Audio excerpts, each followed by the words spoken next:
An entire world is ready for you to start your career teaching the path to wellness. Mastering the science of mindfulness.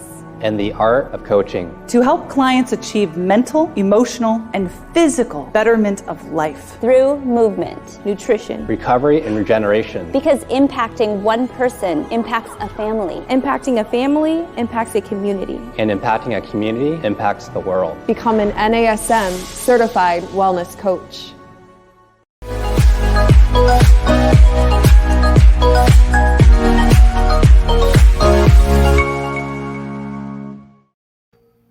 Hello, hello, hello. Welcome to another episode of Random Fit. I am Wendy Batson here with my friend and colleague, Ken Miller. Ken, how are you today? Good, Wendy. How's it going? It's going great. Woke up today. Sun's out. Obviously, it's so what bright more can I ask you. for? Look at that. It's like a movie set right out there. Look at that. It's freezing though, so that is the part you can't see, but it is definitely cold here in lovely Atlanta. Yes. But I'm excited about this week's topic. We're talking about speed and tempo, and how if you don't really think about it and you just go to the gym and start throwing up and down weights, are you really going to get the benefits of that you could be getting out of your exercises? Because really, when you're thinking about focusing on stuff, speed does matter. Right.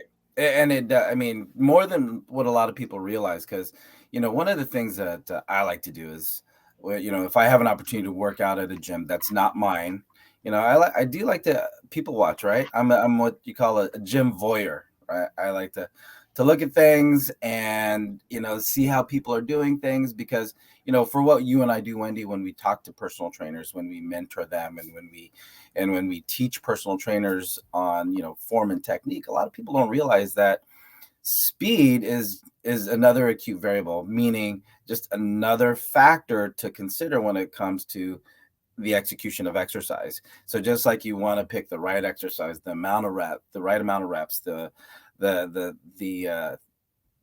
right amount of weight to use, or the intensity, the speed at which you move things, has more bearing than a lot of people realize.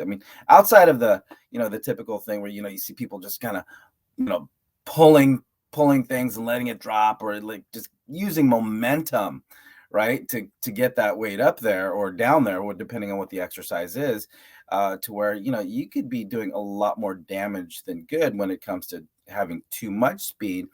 But to your, kind of like what you were talking about earlier, you may not be getting the benefit of a lot of exercises if you don't go slow enough. It's funny. I know this is probably so not appropriate, so I'm definitely not going to say any names, but I had a client come to me that I used to watch in the gym, and I actually would chuckle when I would watch him work out, because he would come in and do bicep curls, and it was like a bicep curl into a back bend because he was trying to lift so much. And so, and then, same thing, he would do things like a straight arm pull down. So instead of really focusing on the shoulder and lat or whatever it was he was focusing on, it became that as well as a crunch, because he was trying to lift so heavy. And he's like, look, I can do it. So it was fast. It was heavy. Form was terrible. So when he comes to me and he's like, I think I need a trainer, I had to actually say, okay, when you're doing some of these exercises, what muscles are you targeting? And he's like, oh, I'm definitely doing my biceps, or, oh, I'm definitely doing my back.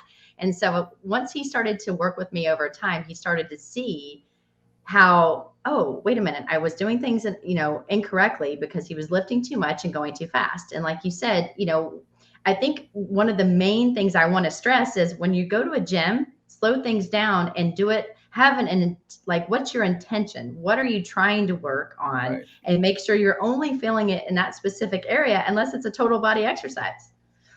Right. And I think, you bring going too heavy is a big reason why people go too fast. So thanks for getting that conversation started, Wendy, because the dumbbell row, right? That's, the bent, with when you put your hand and knee on a bench and you got that single arm and you're, it looks like you're trying to start an old school lawnmower before, you have these little push button things now. Oh, yeah. And it's like you're pulling this thing. Well, it's so heavy, you need all that momentum. And now it winds up being a total body exercise. So it's not just something that we would look at just as an upper back exercise. Now it's a total spinal rotation, because you need to get as much help as you can to get that, 60-pound dumbbell up there. And it does look like you're trying to start up a lawnmower.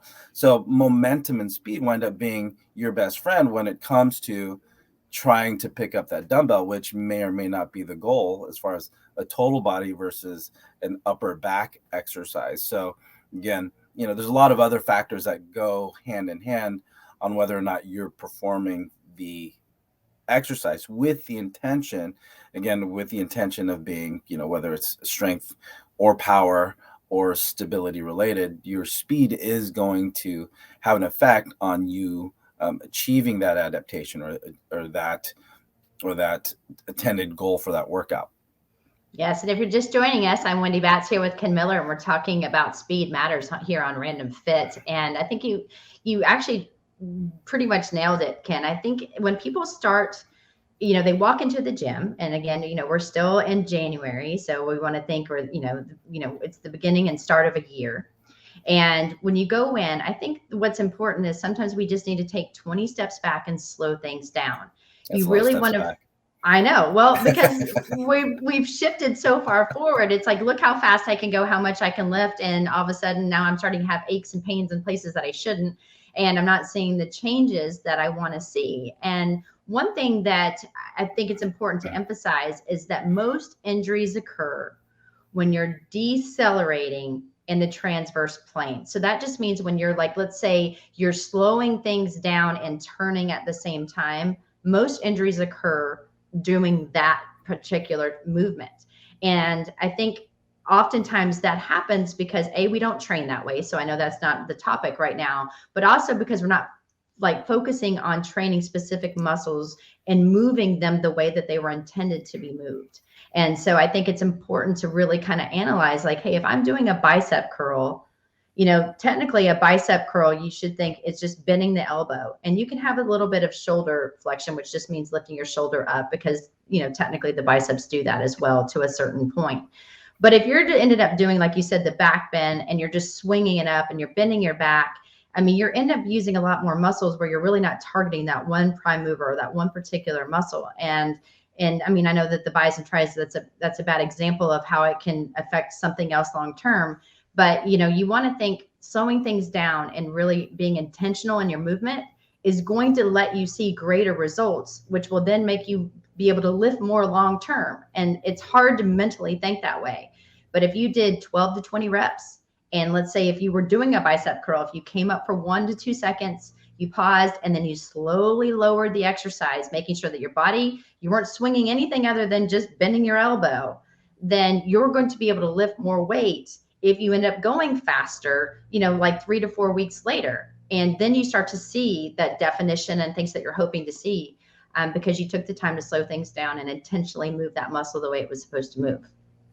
Yeah. And I think a lot of people don't realize that by going slow, and you're talking about posture and form and technique, first and foremost, if you go slow, there is no momentum.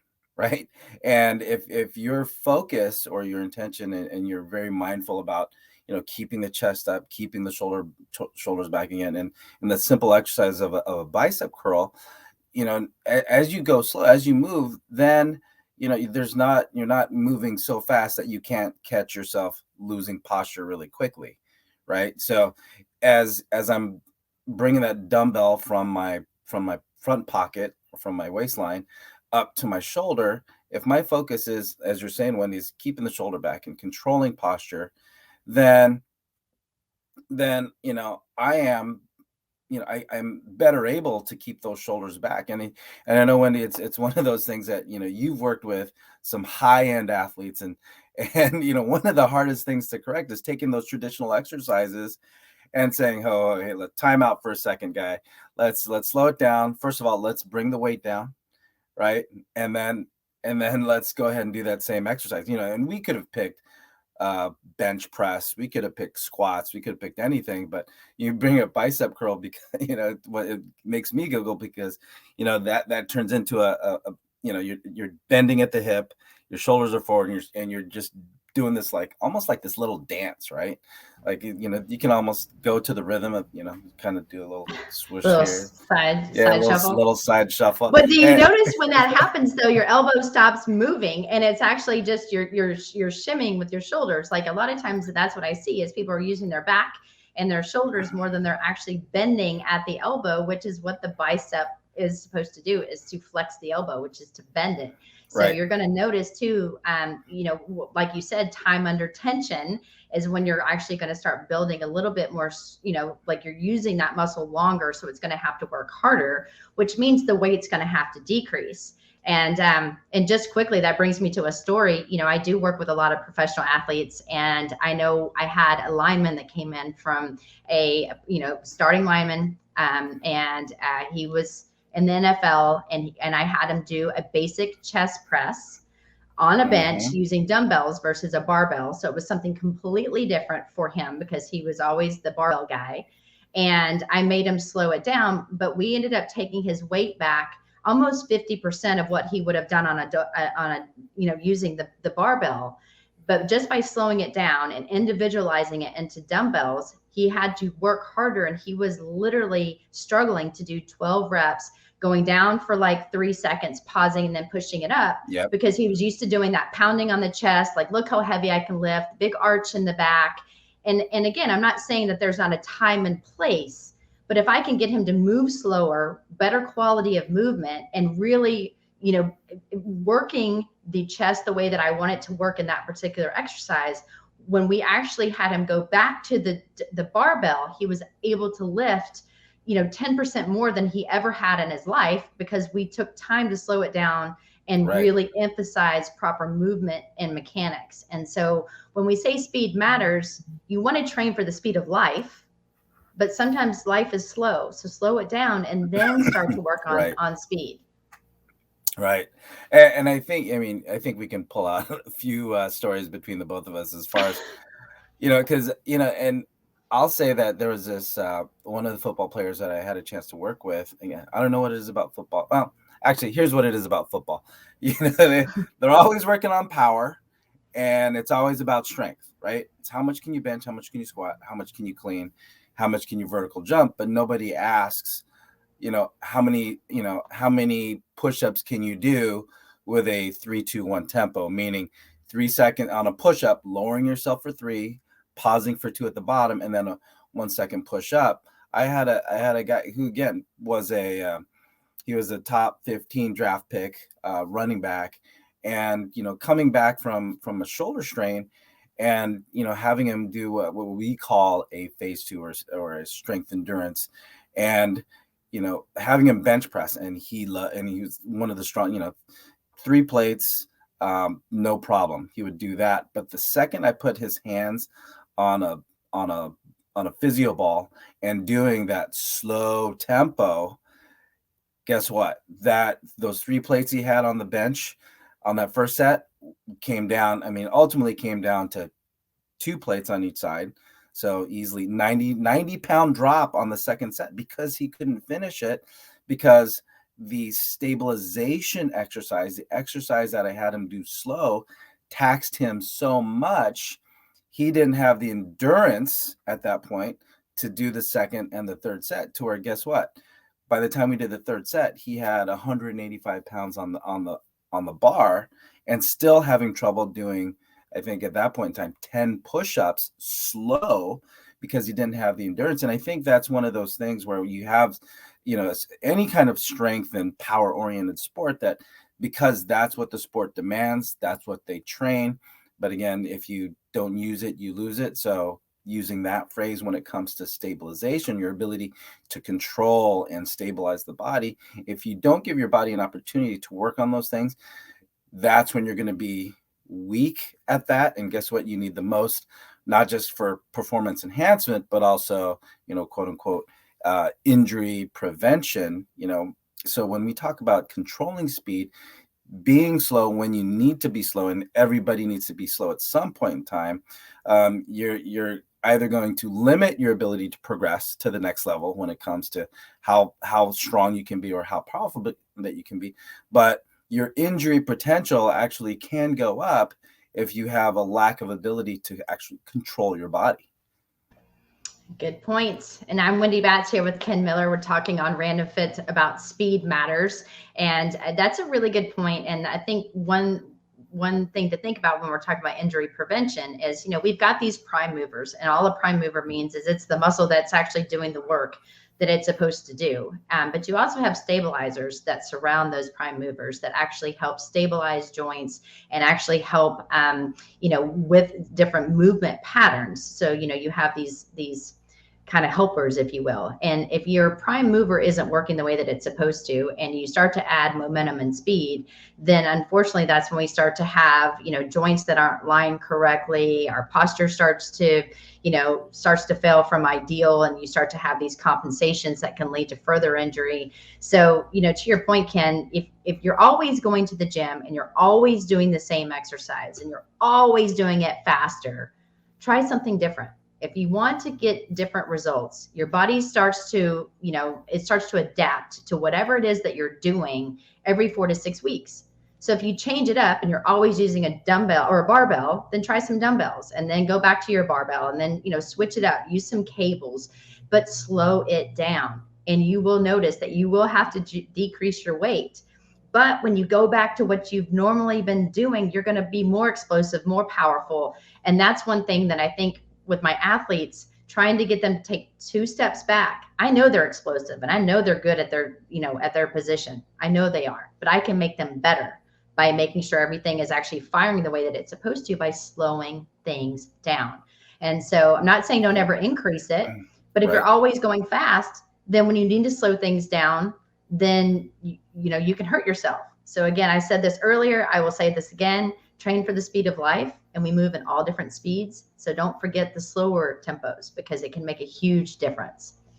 And I think, when it comes to performance, and we're kind of taking that performance twist on this, but I think what we have is what we call, addition by subtraction, right? So by taking something away that may not be, you may be kind of stifled or stagnant at, taking that out and adding something, just by adding something else, like in this example, stabilization training, they're going to get better, right? Because I had a kid, and I think I brought him up in previous podcasts, all he wanted for Christmas one year was training sessions with me, so, I was very humbled by that. Wow. Did you put a big bow? Did they put a big bow on your head and you walk in the door? Yeah. And like, here I am. So, hopefully you didn't scare him by having a birthday suit on. You just had a bow on and then your training uniform and called it a day. There you go. We got 6 training sessions. But here's the thing. He was a high school golfer at the time. He eventually went on to do to play golf at the collegiate level for a Pac-12 school. And the thing is, looking at what a 16, 17-year-old 17, 18-year-old does in the gym, what are they going to do? They're going to bench. They're going to do arm curls. They're going to do seated. They didn't do all the traditional stuff, right? Because they want the biceps, they want the pecs.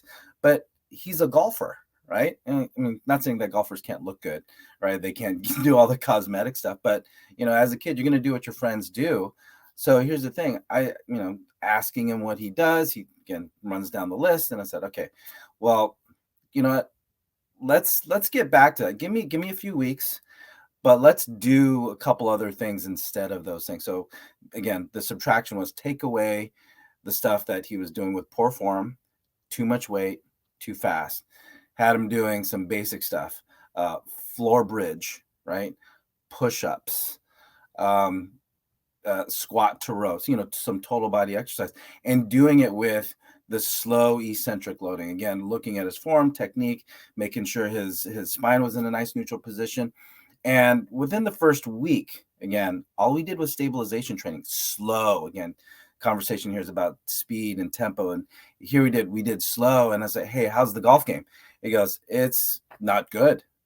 Like, what's going on? He goes, well, now when I golf, my distances are all off because here he is. He's hitting the ball 5-10 yards farther within a week of stabilization training. So that shows a couple of things. One, he needed to work on stabilization. He needed to work on slow. He needed to be more conscious of his posture and his effort towards, controlling his body. And two, the other things that he was doing with poor form, and to your point earlier, Wendy, his recruitment, how his body coordinated these exercises were biased towards poor posture, momentum, and lack of control, right? So by adding stabilization, taking away poor form because he went too fast, right? He was able to drive the ball farther. So here he is, on his approach shot, he was overshooting the pin because now he had access to those helpers, those stabilizers, because that's what the stabilizers responded to. They responded to that slow and controlled tempo. They weren't responding to heavy and fast. They responded to slow and controlled. And if I think our listeners are thinking about their work, okay, what can I do to be better? What can I do to make progress? What can I do to kind of get away from those aches and pains? Well, think about the exercises, think about the weight you're using, but also think about, okay, well, what can I do to get better use? And these examples, we're talking about the rotator cuff, the hip cuff, the deep muscles to the core and the trunk that help stabilize, the spine and help prevent excess stress on those discs, which can oftentimes aggravate, the shoulders, the low back, and the hips. Mm-hmm.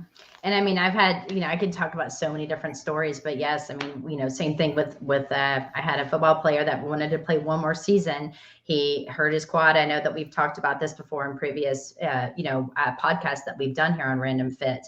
And, all I did was the same thing. I slowed him down. I did more single leg individualized movement patterns. I made sure that the right muscle was firing at the right time by the time under tempo, slowing things down, perfect movement patterns and quality of movement over quantity of movement. And he ran the second fastest 40 he ever did. And he was getting ready to retire, had one season left. And so got a call from the coach. What did you do? And I'm like, Coach, we realigned him, we slowed him down, and we got the little muscles firing. So when the big muscles did what they already know how to do, he was ready to explode and had more available, like you said, more available energy and power. And without, when you think about movement with quality, by slowing things down and getting things to fire correctly, you're not wasting energy because of compensations. You're utilizing the energy and your energy correctly because you're using the right muscles at the right time and not having to worry about all that other stuff in the background. And so, I mean, I think my key takeaway is if you are going to go to the gym and you want to try this, which I'm going to challenge everyone that's listening, try to slow something down. So try to slow down your chest presses. Like you said, if you're going to go and do chest presses, it's National, Chest Day on Monday, whatever it is, you lay on the bench. I want you to grab maybe 10 pounds lighter than you normally would. Do the exact same movement pattern that you're doing, except for I want you to go down for 3 to 4 seconds, pause at the bottom for 2, and then explosively push it up and do that 15 times. Take only, a small break and repeat that 3 times. And if you can do that and execute without bending, your back, and you keep your belly button in, or if you don't want to do the chest press and you don't want to do a push-up, same, keep your feet shoulder to hip width apart, squeeze your glutes, squeeze your stomach, keep your chin tucked back, and do the same thing. You're going to see how important it is to slow things down and how difficult these exercises that once were easy when you were just pounding them out now become, because you're putting an emphasis on the muscles that need to be emphasized in order to see the gains that you want long term. And so when we talk about speed matters, it really, really does matter. But challenge yourself and then go back to what you've normally done. If 3 to 4 weeks you don't see any changes, which you will, then because you have to be stable before you get strong. And you have to be strong before you get powerful. And it really does. It's a stair step, and you have to be smart in your training, but progressive. Right. And that's a great takeaway. And you actually bring up a phrase in that I've incorporated over the years. Slow is smooth and smooth is fast. Right. So if I like it. Write that one down, Wendy. Trademark.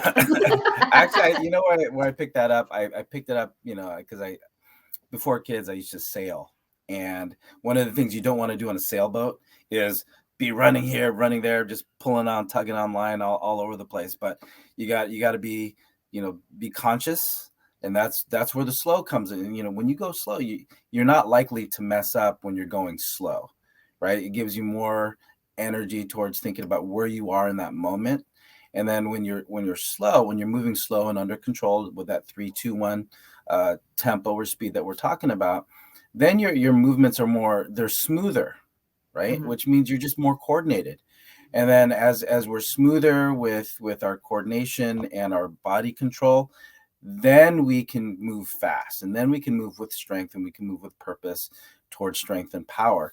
So slow is smooth, and smooth is fast. So once we get control over our body, then you can do whatever you want. You just have to be able to, get started off on the right foot. So again, if you're one of those that are listening to us and thinking about, okay, you know what, I do use too much weight, I do move too fast, and I never spend any time looking at my posture and actually going at a movement or a speed that, that's going to challenge me as far as, how often is somebody under tension for a minute and a half or 2 minutes. So if you can do that, then you're going to put yourself at a little bit different level than if you didn't do that, meaning that, you're going to be stifled by, doing the same thing over and over and over again, and you're just going to keep hitting the same wall. So I think, taking all that into consideration, Wendy, just, move slow every once in a while. Nothing wrong with that. And you eat a little bit of humble pie, leave the ego at the door.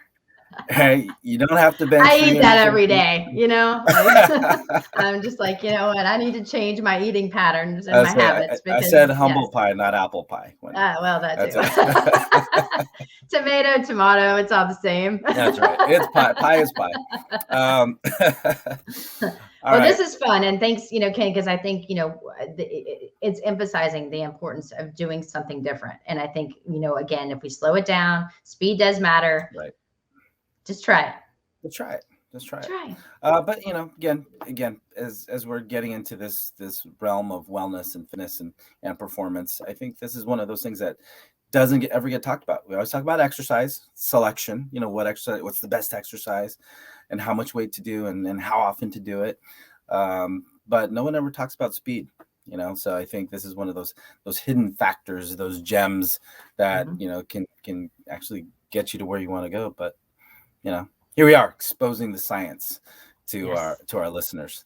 So if you like this topic, we'll definitely talk more exercise as we go into the future with Random Fit. But when we talk about speed matters, right? Hopefully we've downloaded some information for you to hopefully consider and actually use into your workouts. And it's always our hope that, you as a exerciser, those looking to better your routine, you've taken this and, hopefully, you'll share with us some of your successes when it comes to information like this. So on behalf of Wendy, Batts, and I on Random Fit, please like, follow, subscribe, comment. Let us know if there's anything else you want to hear from us in the future, and we'll be sure to get it on for you through Random Fit. So until next time, take care and be well.